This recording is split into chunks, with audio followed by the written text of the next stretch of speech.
নমস্কার বন্ধুরা, আজ আমি তোমাদেরকে দেখাবো একটা আমার মেয়ের হাগুদানার গাছ। তার কারণ হচ্ছে যে আমার মেয়ে হচ্ছে এই গাছের ওনার। আর ওই হাগুদানা গাছ বলার কারণ হচ্ছে আমার মেয়ে একদিন হাগু করেছিল না, একটা দানা খেয়ে হাগু করেছিল। এবার কিসের দানা সেটা তোমরা পরে গাছে দেখলে বুঝতে পারবে। তো একটা দানা খেয়ে ফেলেছিল, পাকা দানা। তো খাওয়ার পরে পরের দিন সেটা সেদিন সেটা হজম না হয়, পরের দিন সে পটি করে। পটি করার পরে সেই দানাটার থেকে তৈরি হয় একটি গাছ।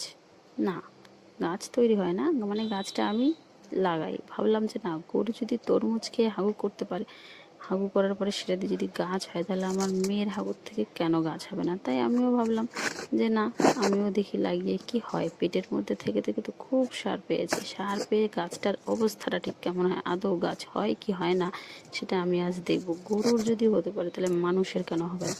তো আজ দেখাবো সেই গাছ। চলুন দেখে নেওয়া যাক সেই গাছটা।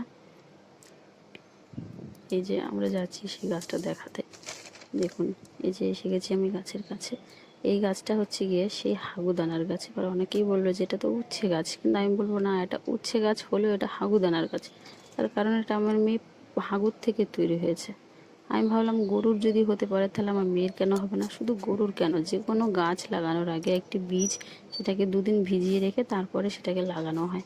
তো এটা তো মেয়ের পেটের থেকে 2 দিন বেশ ভালোই সার টার পেয়েছি। তো পাওয়ার পরে আমি ভাবলাম যে না, এই দানাটা দিয়ে একটা গাছ লাগিয়ে দেখি কীরকম হয়।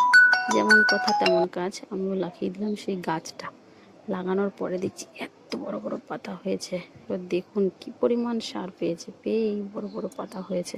পাতাগুলো দেখুন, আবার তাতে আবার ফলও ধরছে দেখছি। ফলটা আমি আজকেই দেখছি, দেখুন ফল ধরেছে। এবার এই ফল দিয়ে একদিন তরকারি রান্না করব, সেটাও আপনাদের সাথে শেয়ার করব।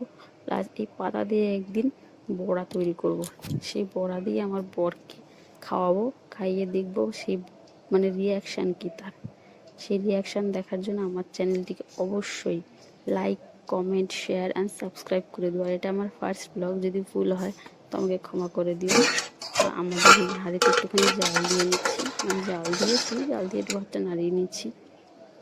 তো আজকের ব্লগটা এই পর্যন্তই।